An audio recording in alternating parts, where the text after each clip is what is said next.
राजा राम राम राम।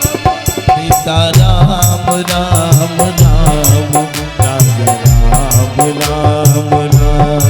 सीता राम राम राम राजा राम राम राम। सीता राम राम राम राजा राम राम राम।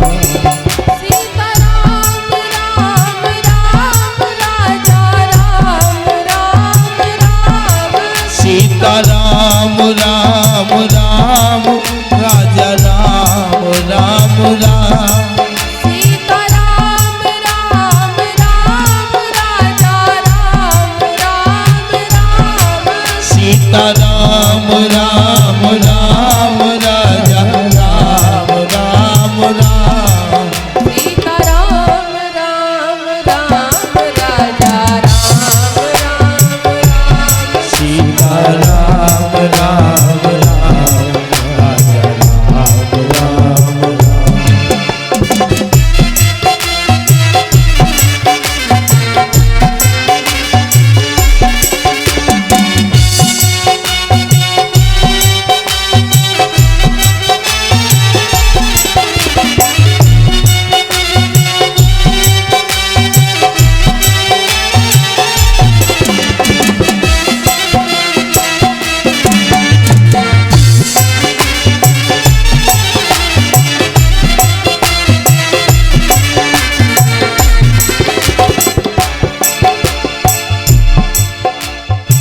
आज अच्छा व्रत किसका किसका है? किसका किसका व्रत है? हाथ उठाइए। आपका नहीं है? है कि नहीं है? नहीं है ना? लग तो नहीं रहा है। ऐसे लग रहा कि जैसे 3 दिन से आप लोगों का व्रत चल रहा हो। अब क्या करें, सारा भोजन तो बनाते बनाते थक गई माताएं 3 दिन से। आज कुछ खाली मिला तो आज सोचा कि आज केवल खिचड़ी बना के पा ली जाए। तो खिचड़ी वाली ताली आज निकल रही है हाथों से। जो जो भरपेट भोजन करके आए हैं, तो मेरे मीठी मीठी तालियों के साथ पूरे पूरे हाथ उठा करके और मीठी मीठी तालियों के साथ वो सीता राम राम राम राजा राम राम राम। सीता राम राम राम राजा राम राम राम। सीता राम राम राम राजा राम राम राम। सीता राम राम राम राजा राम राम राम। सीता राम राम राम राजा राम राम राम। सीता राम राम राम राजा राम राम राम। सीता राम राम राम राजा राम राम राम। सीता राम राम राम राजा राम राम राम। सीता सीता सीता राम राम राम राजा राम राम।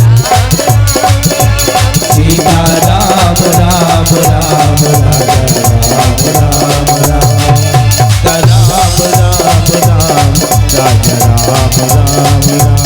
राजा राम राम राम राजा राम राम।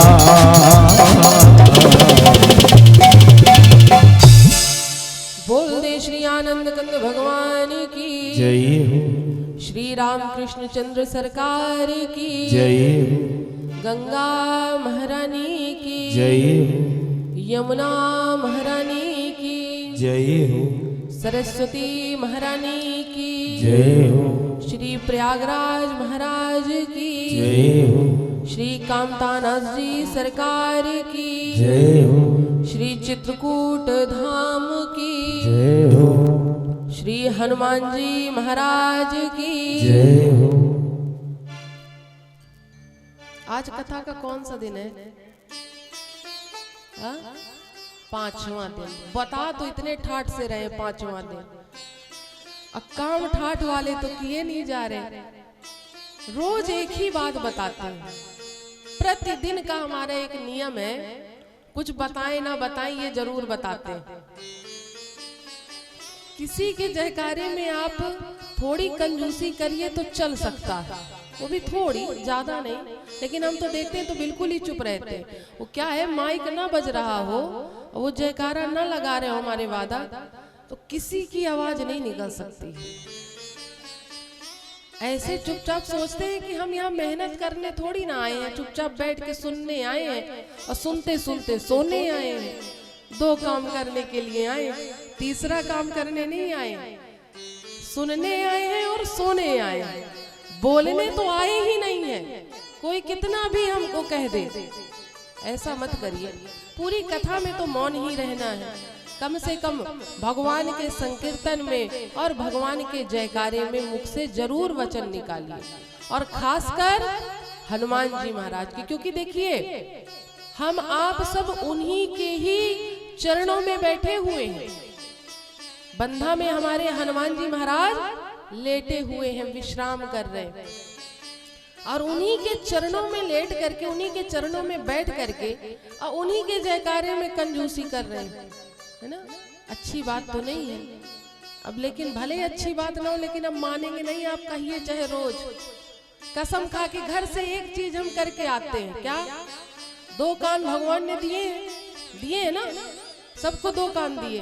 तो क्या है कि एक कान से सुनते हैं, दूसरा कान खुला रहता है, तो इधर से गई बात, इधर से निकल गई, है ना।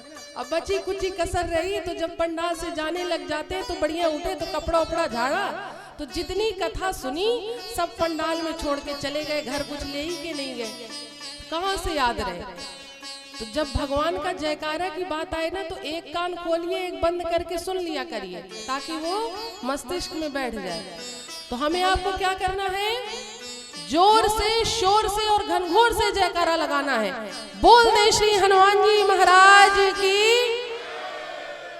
अब कुछ आनंद। अच्छा, हनुमान जी के जयकारा लगाने में आप लोग भी हनुमानी जी बन जाते। जब उनको याद दिलाया गया था ना उनकी शक्तियों का, तब वो गए थे लंका में। पहले वो भी अनभिज्ञ बने थे। ऐसे ही आप लोगों को रोज याद दिलाना पड़ता है कि आप लोगों के अंदर बड़ी ताकत है, बहुत चिल्ला सकते हैं, लेकिन याद दिलाना पड़ता है। अनंतानंत कोटि ब्रह्मांड नायक परात्पर ब्रह्म श्री राघव जी के चरणों में बारंबार प्रणाम। भूत भावक भोलेनाथ जी के चरणों में शत नमन। अनंत बलवंत श्री हनुमंत लाल जी के चरणों में बारंबार प्रणाम। श्री गुरुदेव जी के चरणों में शत नमन। एवं आप सभी कथा प्रांगण में पधारे हुए भाई बंधु, माता बहनों, सभी को सादर जय श्री राम। औरों की क्या कहें, हमारी ये बड़ी बहन है जो अभी गई, औरों की तो हम बात ही छोड़ दे, जब वही आने में इतना टाइम लगाती हैं। अच्छा, एक चीज हमें लगता है इसलिए आती हैं देर से कि सारा फोकस हमारे ऊपर केंद्रित। तो भाई बड़ी बिटिया है महाराज जी, है ना, तो केंद्रित तो होना चाहिए फोकस, कि हाँ भाई बाद में आएंगे तो बाद में ज्यादा दिखाई देंगे कैमरा में, दिखेंगे उतनी ही कैमरा में, चाहे पहले आइए चाहे बाद में आइए।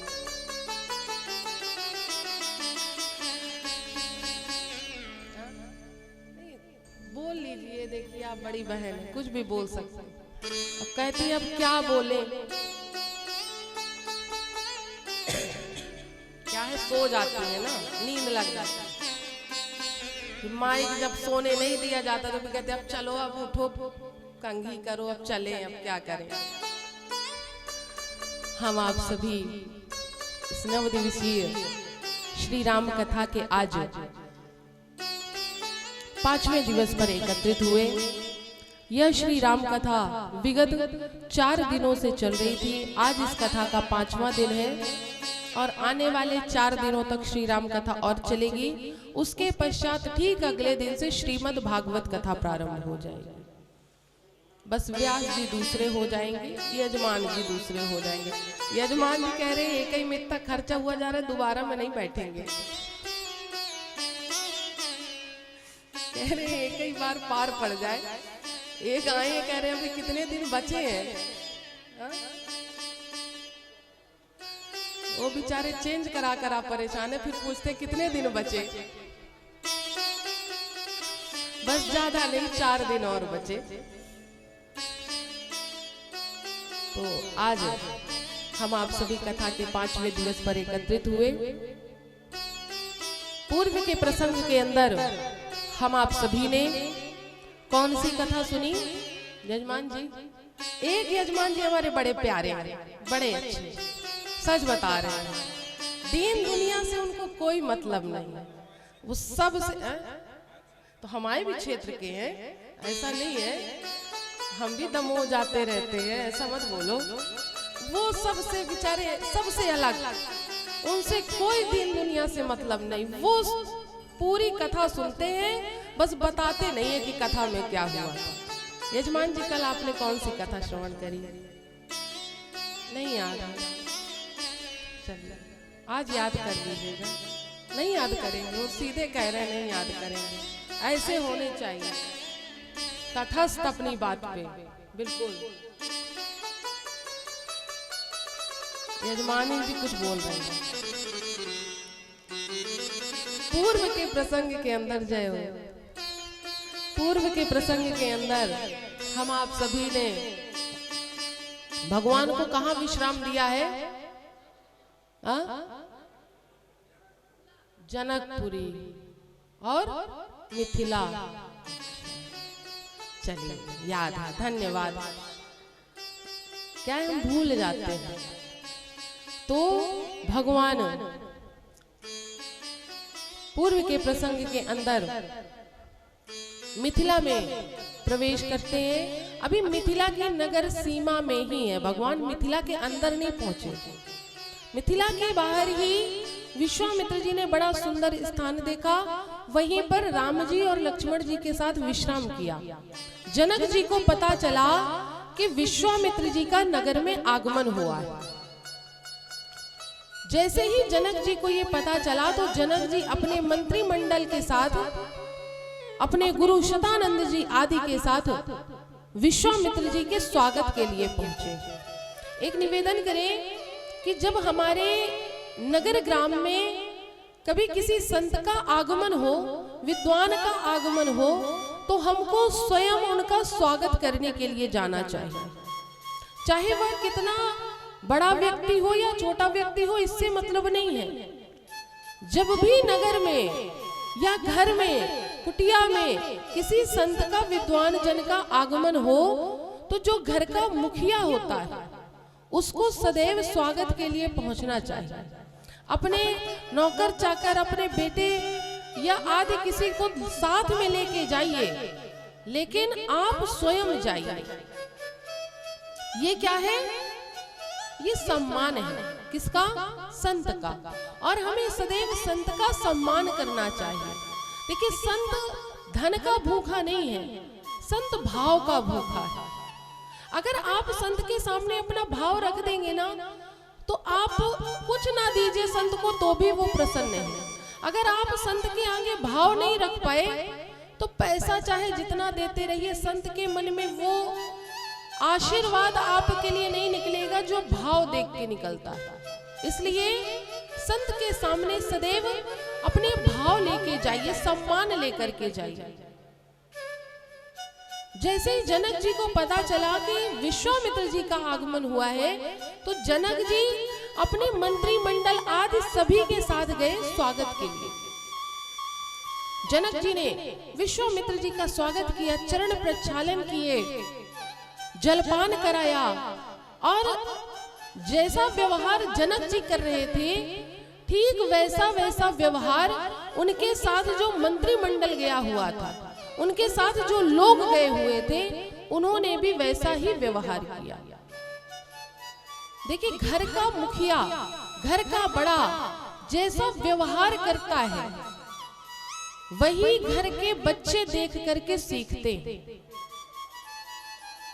जो भी घर के बड़े व्यवहार करेंगे, जैसा व्यवहार करेंगे, जैसा बोलचाल बोलेंगे, वैसा ही घर का बच्चा देखेगा और सीखेगा। अगर आप सोचिए कि हम अपने व्यवहार में अच्छाई नहीं ला रहे हैं और हमारा बच्चा अच्छे संस्कारों वाला बने, तो ये संभव नहीं है। अगर आप चाहते हैं कि हमारा बच्चा संस्कारवान बने तो पहले आपको भी संस्कारवान बनना पड़ेगा। अगर आप चाहते हैं कि हमारा बच्चा धर्म की ओर अग्रसर हो तो पहले आपको भी धर्म कर्म करना पड़ेगा। जब वो देखेगा तभी वो करेगा। अब जब उसने कुछ देखा ही नहीं, माता पिता कोई करते नहीं देखा, तो वो बच्चा क्या सीखेगा? फिर कह देते हैं हमारा बच्चा तो कुछ करना ही नहीं जानता। पहले करके दिखाइए।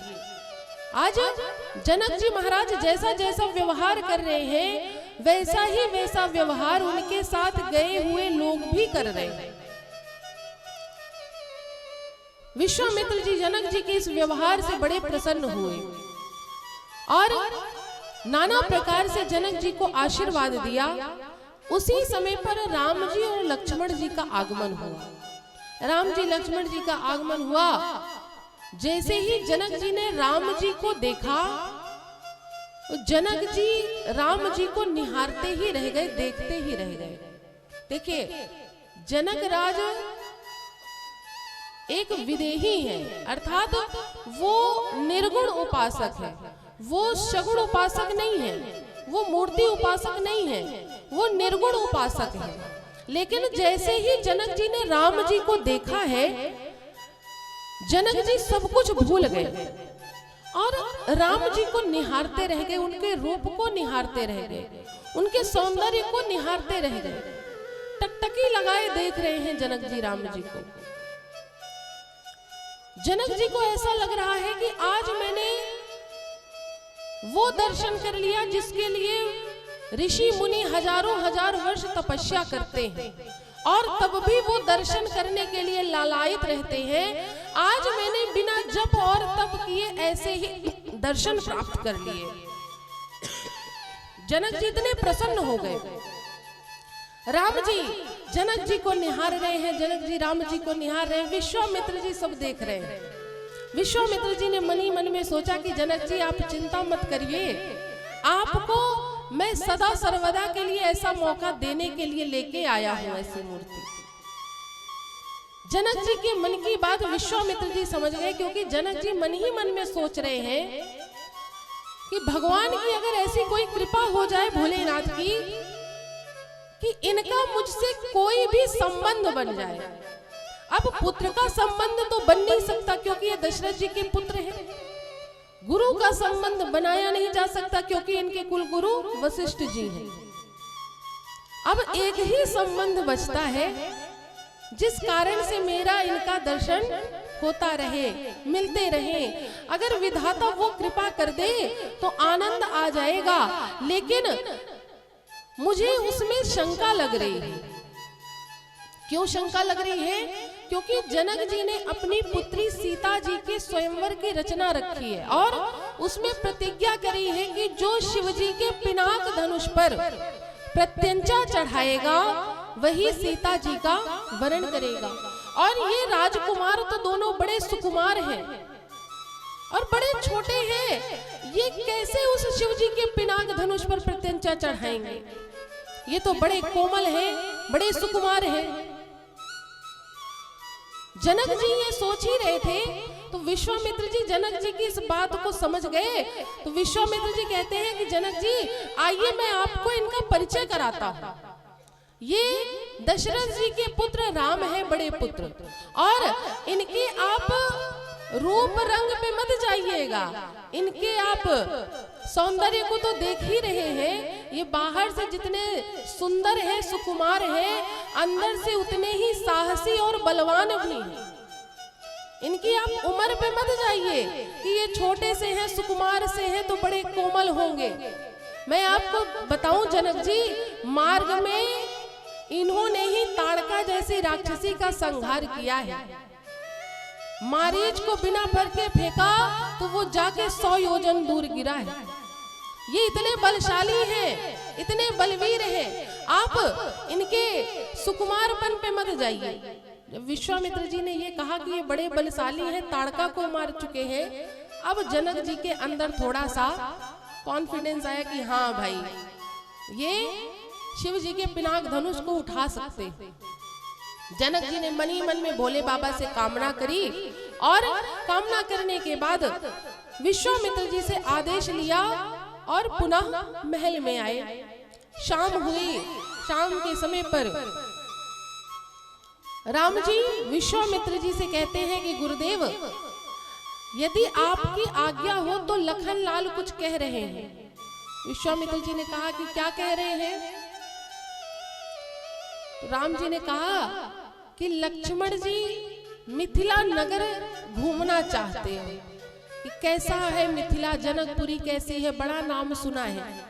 तो यदि आपकी आज्ञा हो तो मैं इनको जनकपुरी घुमा ले आऊं, मिथिला के दर्शन करा लाऊं। विश्वामित्र जी मुस्कुराने लगे, कहने लगे राघव ये बताइए आप इसके पहले मिथिला कब आए हैं?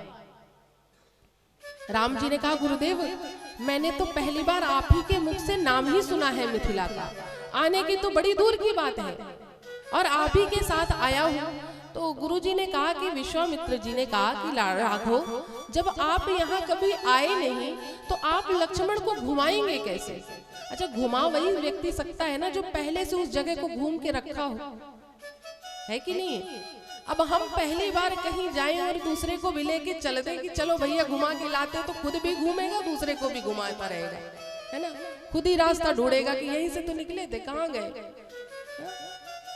तो विश्वामित्र जी मुस्कुराए। अब राघव जी शांत हो गए, लेकिन विश्वामित्र जी समझ गए कि आज जब रघुनाथ मिथिला में प्रवेश करेंगे ना, तो जब इनके रूप को, इनके सौंदर्य को मिथिलावासी देखेंगे, तब जाकर के उनके अंदर कामना आएगी इनको यहीं का बना के रखने के लिए। इसलिए विश्वामित्र जी ने कहा कि राघव, आप और लक्ष्मण जाइए, नगर घूम के आइए।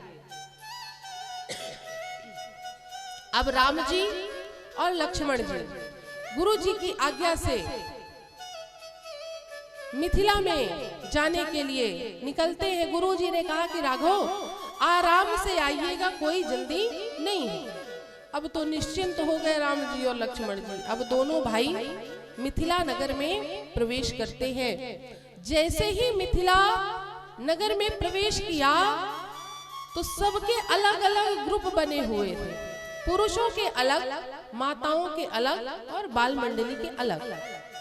अब राम जी जैसे ही मिथिला नगर में प्रवेश करते हैं, सारे के सारे मिथिलावासी रघुनाथ जी और लक्ष्मण जी को देखने लगते हैं, निहारने लगते हैं।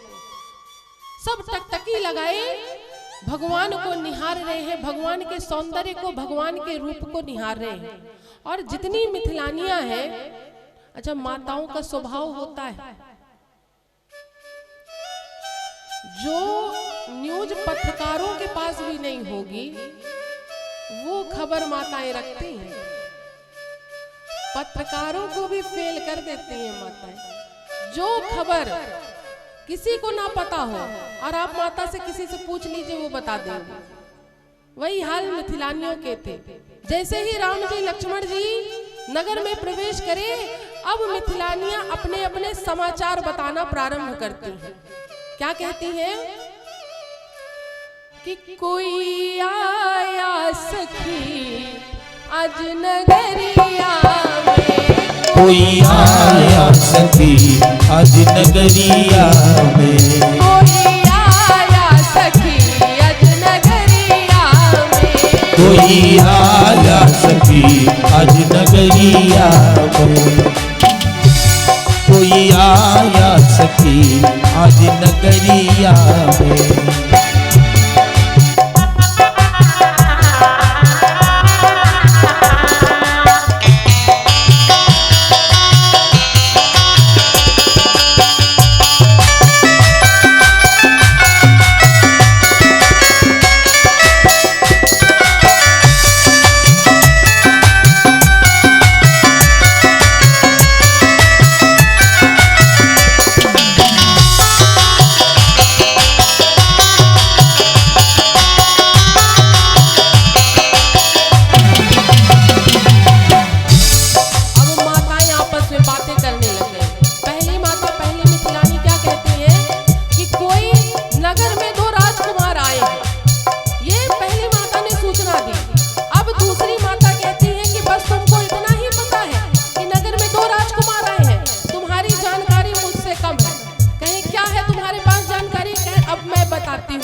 एक है एक गोरा बदन, सांवला एक है एक गोरा बदन, सावरा एक है एक गोरा बदन, देख कर भी न भरता किसी का भी मन, देख कर ही न भरता किसी का ही मन, देख कर भी न भरता किसी का भी मन, देख कर ही न भरता किसी का भी मन, देख कर भी न भरता किसी का भी मन, देख कर ही न भरता किसी का ही मन। ऐसा रूप नहीं देखा उमरिया में, कोई आया सखी आज नगरिया में, कोई आया सखी आज नगरिया में।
गोरे हैं और एक सांवले हैं और बड़े सुंदर हैं।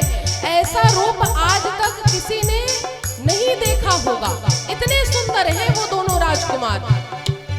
तीसरी सखी ने कहा कि बस तुम इतना ही जानती हो कि बस सुंदर है ना, एक काले हैं और एक गोरे हैं, बस इतना ही पता है तुमको, तुम्हारी जानकारी भी मुझसे कम है। अब मैं तुमको इससे बड़ी बात बताती हूँ। क्या? कोई कहता है दशरथ दुलारे है वो, कोई कहता है दशरथ दुलारे है वो, कोई कहता है दशरथ दुलारे है वो, कोई कहता है दशरथ दुलारे है वो, यज्ञ रक्षा में असुरों को मारे है वो, यज्ञ रक्षा में असुरों को मारे है वो, यज्ञ रक्षा में असुरों को मारे है वो, यज्ञ रक्षा में असुरों को मारे है वो। तीर बांधे है कस के कमरिया में, कोई आया सखी आज नगरिया में, कोई आया सखी आज नगरिया में।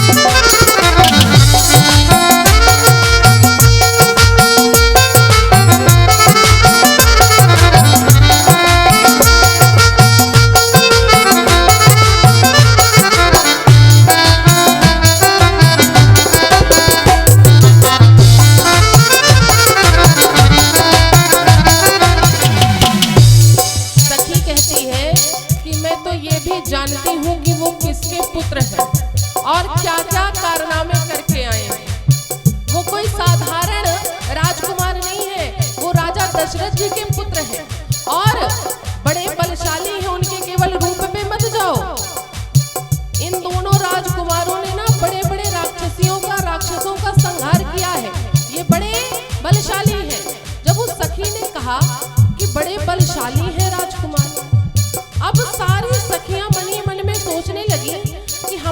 जनक जी भी बल की ही परीक्षा ले रहे हैं। अगर ये इतने बलशाली हैं तो क्यों ना हम सब एक कामना करते हैं। क्या?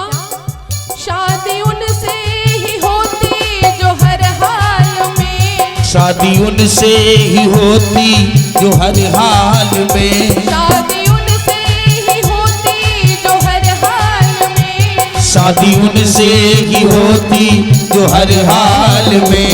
आया करते हमेशा वो ससुराल में, आया करते हमेशा वो ससुराल में, आया करते हमेशा वो ससुराल में, आया करते हमेशा वो ससुराल में। नैना डूबे रहते उनकी लहरिया में, कोई आया सखी आज नगरिया में, कोई आया सखी आज नगरिया में। जैसे जादू है उनकी नजरिया में, जैसे जादू है उनकी नजरिया में। कोई आया सखी आज नगरिया में, कोई आया सखी आज नगरिया में, कोई आया सखी आज नगरिया में, आज नगरिया में, आज नगरिया में। बोल दे श्री आनंद कंद भगवान की जय हो। अब सारे मिथिलानियों को भगवान ने, हाँ मिथिलानिया, गाली मिथिला की, तो पहले गाली वाला समय तो आ जाएगा।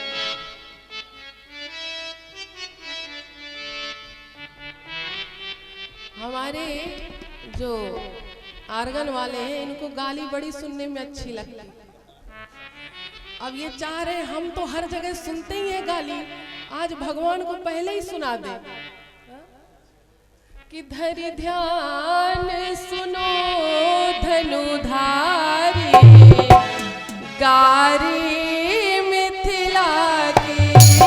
धरि ध्यान सुनो धनुधारी, गारी मिथिला की। धरि ध्यान सुनो धनुधारी, गारी मिथिला की। धरि ध्यान सुनो धनुधारी, गारी मिथिला की। श्री रघुवर अवध बिहारी, गारी मिथिला की। हरि ध्यान सुनो धनुधारी, गारी मिथिला की। हरि ध्यान सुनो धनुधारी, गारी मिथिला की।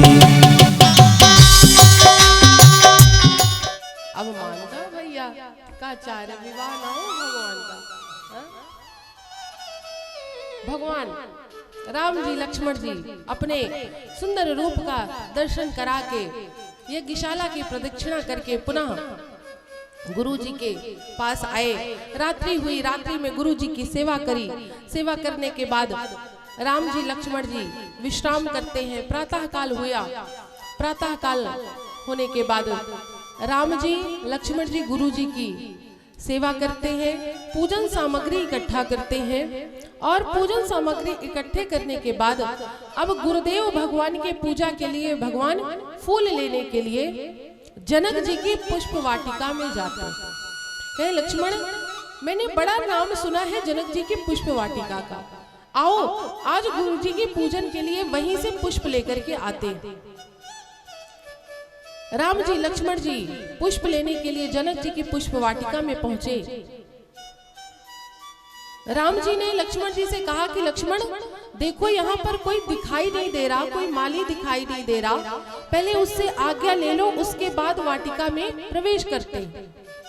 लक्ष्मण जी ने कहा भैया कोई नहीं है, बहुत अच्छा मौका है, अंदर चले चलते, पूछने के चक्कर में मत पड़िए। हम आप होते तो हकीकत में नहीं पूछने के चक्कर में पड़ते, हम लोग तो फिराके में रहते हैं कि इसका मालिक ना हो और हम घुस जाएं। हम लोग तो ये देख के जाते हैं कि मालिक तो नहीं है, फिर हम घुसेंगे तो जितनी मर्जी होगी उतने फूल तोड़ेंगे और साथ में जो फल और लगे होंगे वो भी तोड़ ले आएंगे बीच में रख के, है ना। हम लोग तो इस फिराक में रहते हैं, लेकिन राम जी कहते हैं कि नहीं, पहले माली से आज्ञा लेंगे, उसके बाद ही वाटिका में प्रवेश करेंगे। लक्ष्मण जी ने कहा कि अगर उसने मना कर दिया तो, कहे मना कर देगा तो कोई बात नहीं, चले आएंगे। कहे प्रभु आप इतना भी किसी को नियम पूर्वक नहीं होना चाहिए, थोड़ा तो। कहे नहीं। इतने में माली आए। राम जी ने माली से पूछा कि भैया हमको आपकी वाटिका से पुष्प तोड़ने हैं, अगर आप आज्ञा दें तो हम पुष्प तोड़ लें। माली ने कहा कि आप लोग वही है ना जो विश्वामित्र जी के साथ आए हैं। कहे लक्ष्मण जी ने कहा हाँ हाँ हम वही हैं। कहे अच्छा, तब तो आपको बिल्कुल वाटिका में प्रवेश नहीं मिलेगा। लक्ष्मण जी ने कहा क्यों नहीं मिलेगा? माली ने कहा कि इतने अच्छे आपको पेड़ पौधे क्या वाटिका में अच्छे नहीं लग रहे कि आप सबको उड़ाना चाहते हैं, नारी बनाना चाहते हैं? कहे हम समझे नहीं।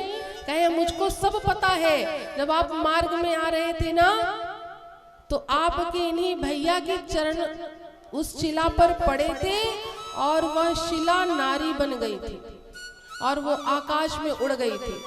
अगर इनके पैर हमारी वाटिका में पड़े और ये पेड़ उड़ने लग गए और नारी बन गए तो हम जनक जी को क्या बताएंगे कि सारी वाटिका के पेड़ कहाँ चले गए, कहाँ उड़ गए।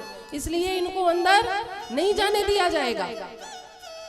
राम जी ने बड़ी विनती करी। लक्ष्मण जी ने कहा अच्छा ये बताओ भैया, ठीक है वो तो मेरे सामने की घटना थी, लेकिन रास्ते में और भी तो पत्थर पड़े और भी तो कंकड़ मिले होंगे, वो तो नारी नहीं बन गई। वो तो वो नारी बनती है जिस पर विशेष पूछा जाए, क्योंकि उस नारी के लिए भगवान ने पूछा था कि ये शिला कैसे रखी है, उंगली दिखा करके पूछा था कि गुरुदेव ये शिला कैसी रखी है। ऐसी ही शिला नारी बनती है, सब नहीं बन जाती हैं। माली ने कहा अच्छा ऐसी बात है? कहाँ ऐसी बात है? कहे तब भी मैं नहीं जाने दूंगा। कहे अब क्यों नहीं जाने दोगे? कहने लगे तुम्हारे ये भैया स्वयं कमल के समान है, अगर इनको कमल समझ करके भौरे ने इन पर आक्रमण कर दिया तो मैं क्या करूंगा? कहे मैं इनको नहीं जाने दूंगा। राम जी ने कहा भैया गुरु जी की सेवा के लिए फूल तोड़ने हैं, हमें चले जाने दो। माली ने कहा एक काम करिए ना, मैं चला जाता हूँ, मैं फूल तोड़ के आपको दे देता हूँ, आप यहीं खड़े रहिए। राम जी ने कहा कि नहीं भैया ये मुझको सेवा मिली है और जो सेवा स्वयं को मिले उसको स्वयं ही करना चाहिए, दूसरे पर नहीं डालना चाहिए। लेकिन आज पता चलता है कि हमने सेवा किसी और से मांगी, कर कोई और रहा है, नाम किसी और का हो रहा है। अगर एक गिलास पानी मांगो तो अमुक व्यक्ति से मांगा तो दूसरा व्यक्ति जाएगा लेने, तीसरा व्यक्ति पकड़ाएगा और चौथा लेके खड़ा रहेगा। मतलब एक गिलास पानी में 4 लोग लग गए, है ना। तो जिसको कहा जाए वो यदि सेवा करे तो उसका अलग ही लाभ है।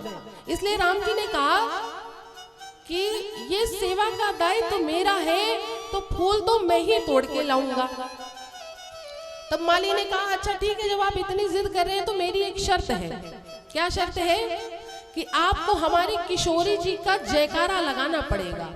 जब तक आप हमारी किशोरी जी का जय घोष नहीं करेंगे तब तक आपको अंदर जाने की अनुमति नहीं है। लक्ष्मण जी ने कहा हाँ हाँ मैं कर लूंगा, भैया को रहने दो, मैं कर लूंगा, मैं आपकी किशोरी जी की जय घोष कर लूंगा।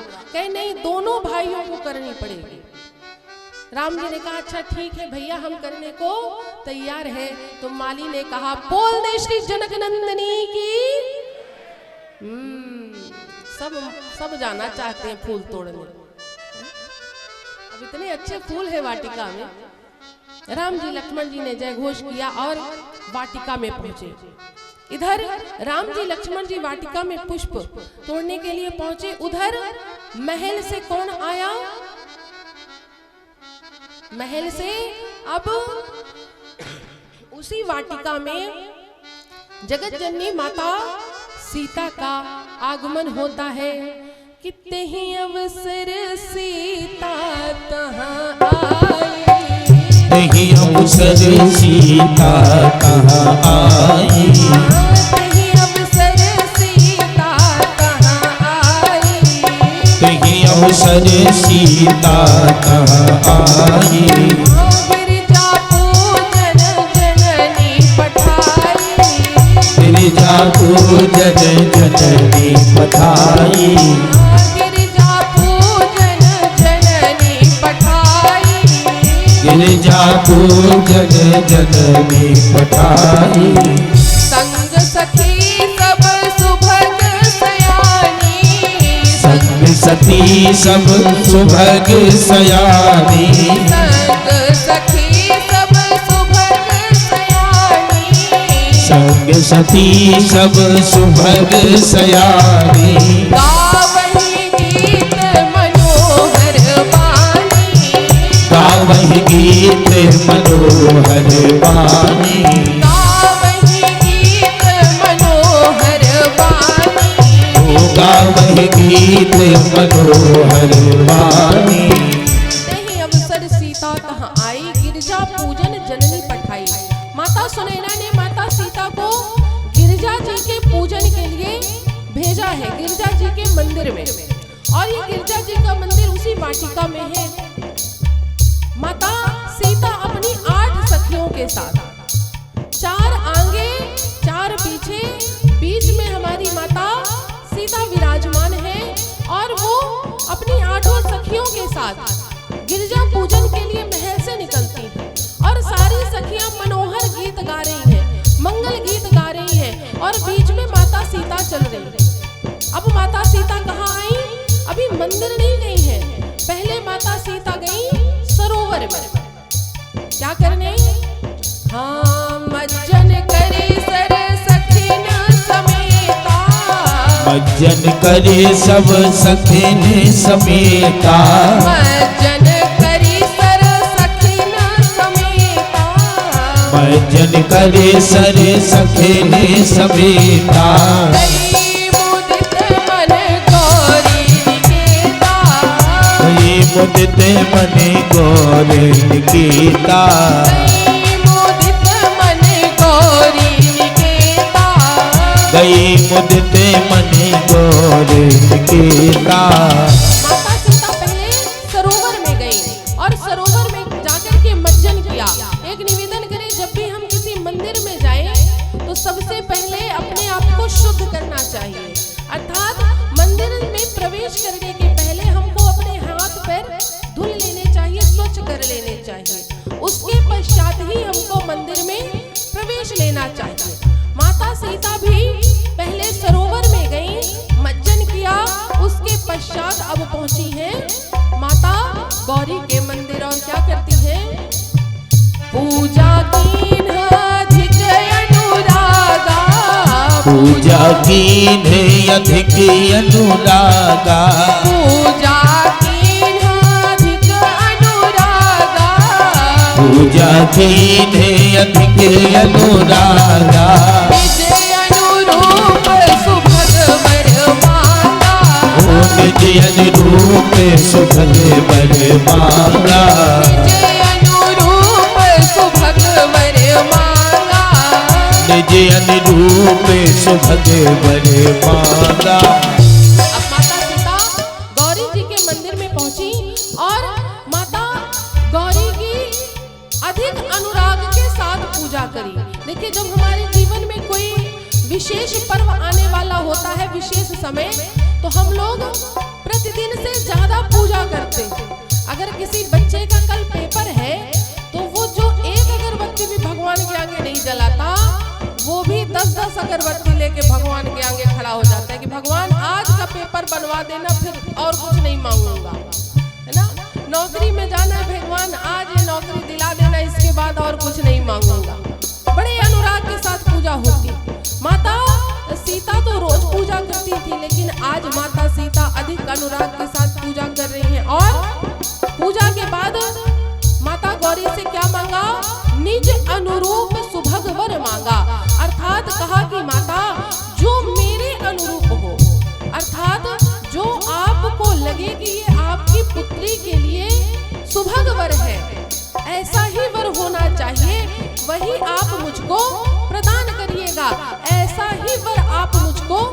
कीजिएगा। माता सीता ने गौरी जी से ये प्रार्थना करी और प्रार्थना करके मंदिर से बाहर आई। जब मंदिर से बाहर आई तो 7 सखियां दिखाई दी, एक सखी नहीं दिखाई दी। वो कौन सी सखी थी?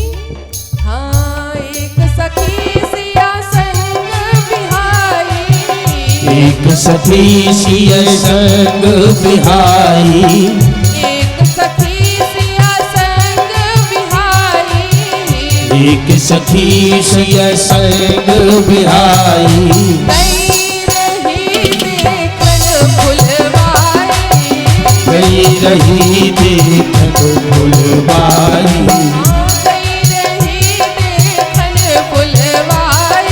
हो गई रही देखन फुलवारी। एक सखी सी असंग बिहाई, गई रही देखन फुलवारी। 8 सखियों में माता की 7 सखियां को दिखाई दी, एक नहीं दिखाई दी।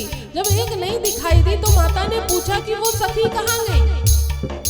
अब उसका ढूंढना शुरू हुआ। इतने में वो दौड़ी दौड़ी आई और दौड़ के आके कहती है कि अब कुछ मत पूछो, कुछ मत पूछना, तुम कहाँ गई थी। सखियों ने पूछा, अरे बताओ तो कब से तुमको ढूंढा जा रहा है, कहाँ तुम चली गई थी। कहने लगी कि सांस तो ले लेने दो तब तो बताऊं। कहे ऐसा तुम क्या देख के आ गई कि तुम बोल नहीं पा रही हो, सांस नहीं ले पा रही हो, कुछ कह नहीं पा रही हो। ऐसा क्या देख आई तुम रास्ते में। तो वो 8वीं सखी कहती है क्या? अरे मुंह पर चलाए दियो टोना, किशोर गोर सांवरा सलोना। मुंह पर चलाए दियो टोना, किशोर गोर सांवरा सलोना। मुंह पर चलाए दियो टोना, किशोर गोर सांवरा सलोना। मुंह चलाए दियो टोना, किशोर गोर सांवरा सलोना। पे चलाए दियो टोना, किशोर गोर सांवरा सलोना।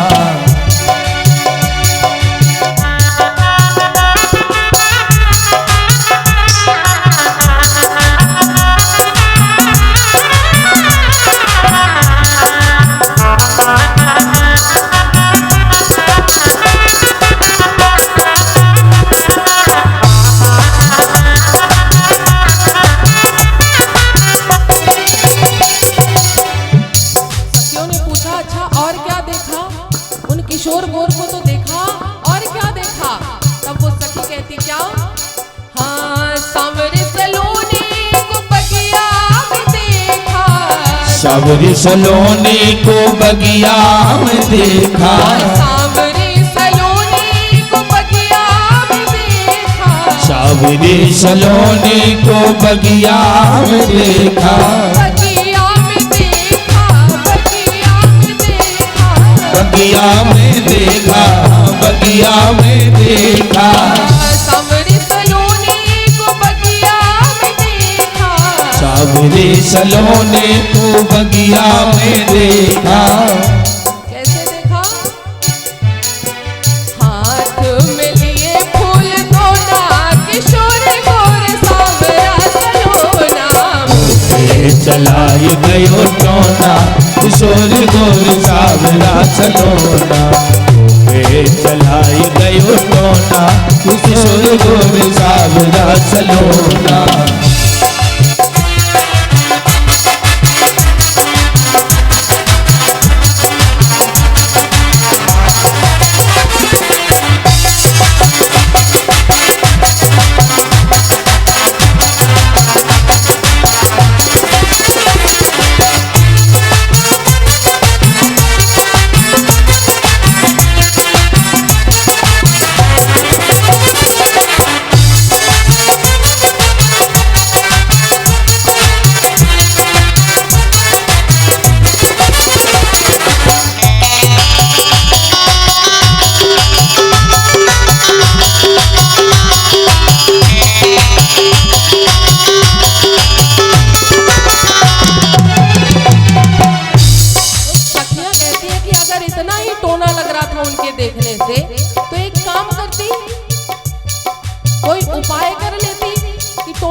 क्या किया?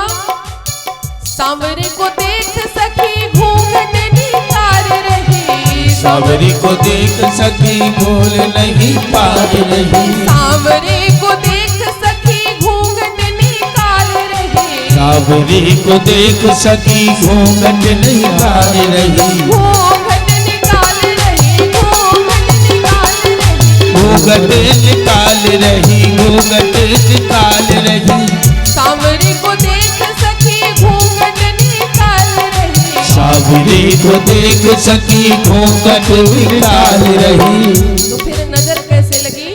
सखी क्या कहती है?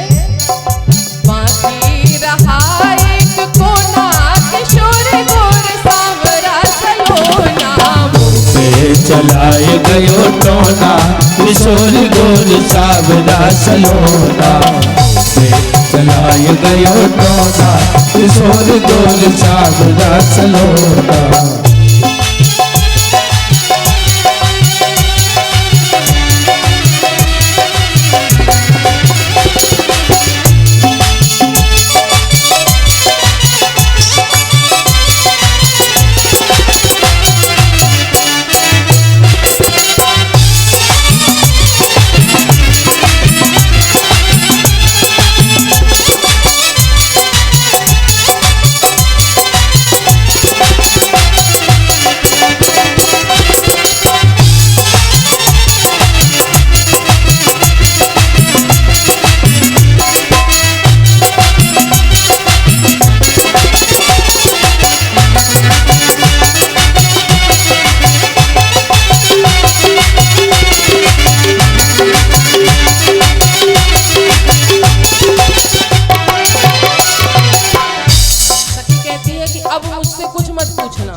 देख सखी शर्माए गई, सांवरे को देख सखी शर्माए गई, सांवरे को देख सखी शर्माए गई, सखी शर्माए गई, सखी शर्माए गई, सखी शर्माए गई, सखी शर्माए गई, सांवरे को देख सखी शर्माए गई, सांवरे को देख सखी शर्माए गई।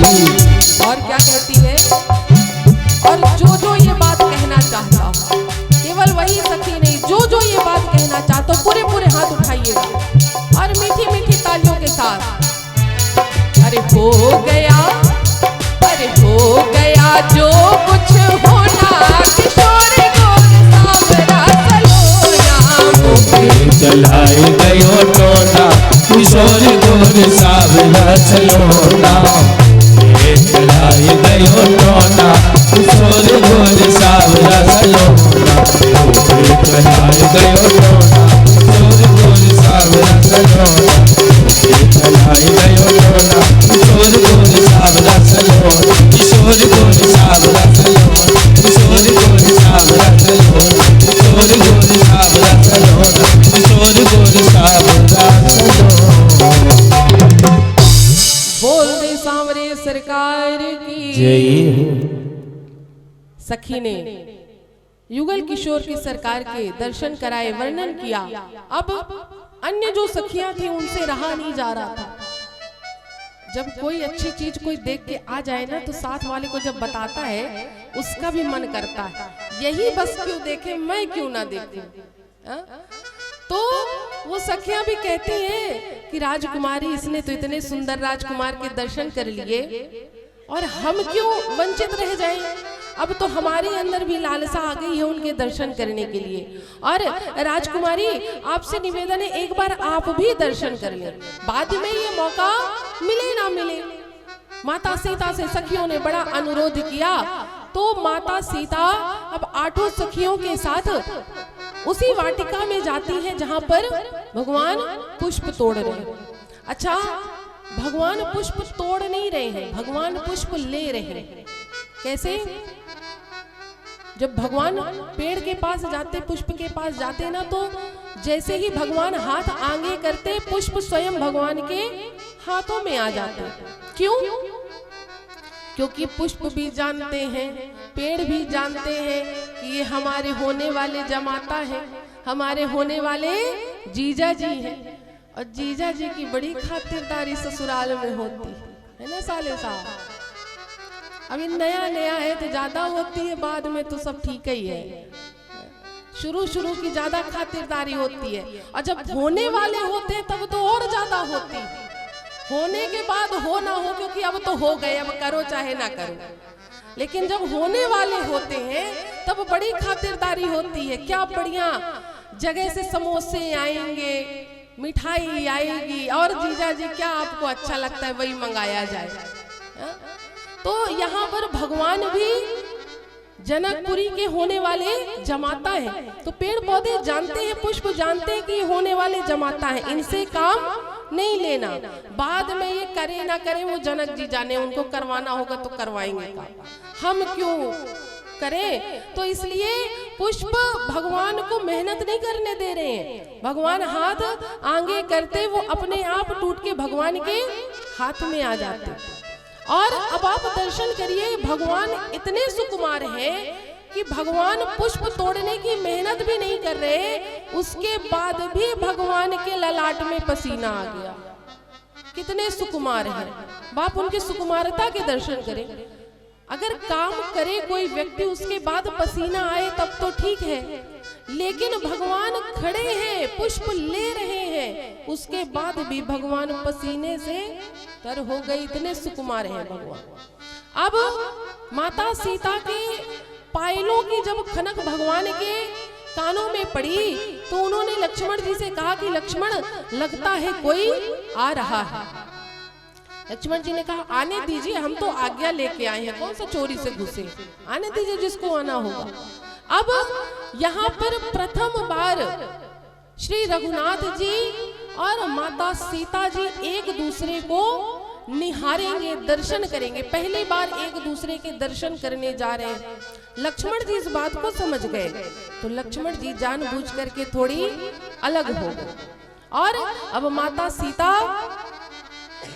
रघुनाथ जी के सामने आई, एक पेड़ के वृक्ष की ओट ली, और अब माता सीता श्री रघुनाथ जी को निहारने लग गई। भगवान के दर्शन किए, और भगवान को जैसे ही दर्शन किए तो टकटकी लगा के माता सीता निहारने लगे। लेकिन कुछ समय बाद लोक लज्जा की दृष्टि से माता सीता ने अपनी आंखों को बंद कर लिया। भगवान के सुंदर रूप को अपनी आंखों में बंद करके अपने हृदयारविंद में बसा लिया, और भगवान के हृदयारविंद के दर्शन करने लग गई अपने मन में ही। अब अपनी आंखों को माता सीता ने बंद कर लिया, और जो स्वरूप अपनी आंखों के माध्यम से हृदय में विराजमान करा लिया माता ने, अब उसी स्वरूप के माता दर्शन करने लगी। तो सखियों ने कहा कि देवी आपने आंखें क्यों बंद कर ली? राजकुमारी, ये मौका पता नहीं दोबारा मिले ना मिले, आप आंख खोल के इनके दोबारा दर्शन कर ले। और एक निवेदन करिए कि जब हमें कोई भी कहीं दर्शन करने जाए, कहीं भी देवी देवता का, अगर आप चाहते हैं कि इनके हम जब चाहे तब दर्शन कर लें, तो एक नियम करिए, तो आप जब चाहे तब उनके दर्शन कर सकते हैं। भगवान के विग्रह के मुखार बिंद को अपने हृदयार बिंद में विराजमान करा लीजिए। अपने आप जब आप चाहेंगे तब उनके दर्शन आपको सहजता से मिल जाएंगे। आप दर्शन करने जाइए, भगवान की छवि को निहारिए, और निहारने के बाद अपने